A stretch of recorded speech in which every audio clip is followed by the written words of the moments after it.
بسم اللہ الرحمن الرحیم۔ السلام علیکم ورحمۃ اللہ وبرکاتہ۔ اسلام کے سچے تاریخی واقعات۔ آج اس سلسلے میں نصرانی غلام عداس کے قبول اسلام کا ایمان افروز واقعہ آپ دوستوں کے سامنے پیش کیا جا رہا ہے۔ عداس کے قبول اسلام کا واقعہ۔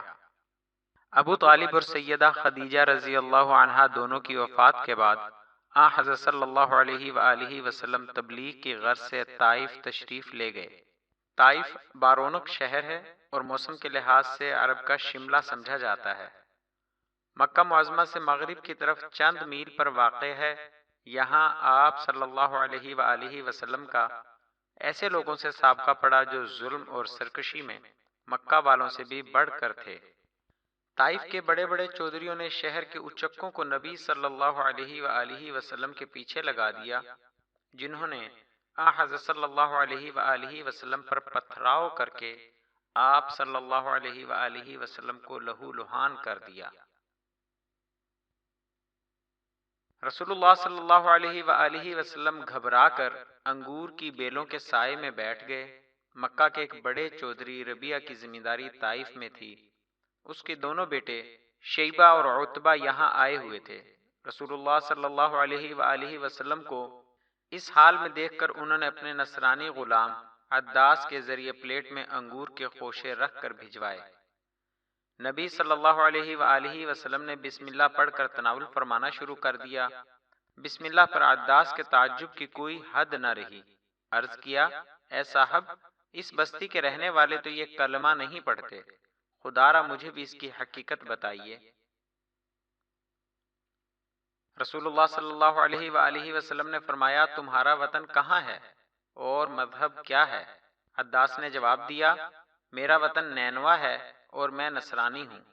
رسول اللہ صلی اللہ علیہ وآلہ وسلم نے پوچھا، وہی نینوا جہاں ایک مرد صالح یونس بن متی علیہ السلام پیدا ہوئے تھے؟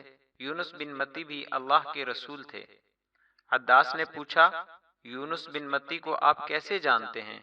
رسول اللہ صلی اللہ علیہ وآلہ وسلم نے جواب دیا، یونس نبی میرے بھائی تھے، میں بھی نبی ہوں۔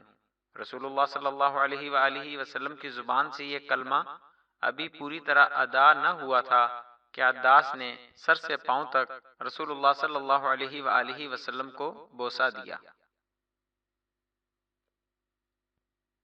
شیبہ یہ منظر دیکھ رہا تھا، اس سے رہا نہ گیا۔ غلام واپس لوٹا تو کہا، اے بد نصیب، تو اس شخص سے کس غضب کی عقیدت کا اظہار کر رہا تھا؟ عداس نے کہا، اس وقت دنیا جہاں میں یہ شخص سب سے بہتر ہے۔ اس نے مجھے ایسی باتیں بتائی ہیں جنہیں دوسرا جان بھی نہیں سکتا۔ شیبہ نے کہا، ارے تیرا دین اس کے دین سے بدرج ہا بہتر ہے، اس کے دین میں نہ چلے جانا۔ تاہم عداس رضی اللہ عنہ مسلمان ہو گئے۔ جب شیبہ اور عتبہ جنگ بدر کے لیے نکلے تو عداس مکہ سے باہر ایک ٹیلے پر بیٹھے ہوئے تھے۔ شیبہ اور عتبہ ادھر سے گزرے تو عداس نے روک کر کہا، وہ شخص واقعی رسول ہے، آپ کا آگے قدم اٹھانا خود کو مقتل میں لے جانا ہے۔ مگر شیبہ اور عتبہ کی تقدیر میں اپنے سرغنہ ابو جہل سے ہم بغل ہو کر بدر کے اندھے کنویں کی نجس موت درج تھی، اور عداس کے مقدر میں بدر کی شہادت کا عروج، اور ایسا ہی ہوا۔ آخر میں آپ دوستوں سے گزارش ہے کہ ہماری حوصلہ افزائی کے لیے ہماری ویڈیوز کو لائک اور شیئر ضرور کریں۔ شکریہ، جزاک اللہ خیرہ۔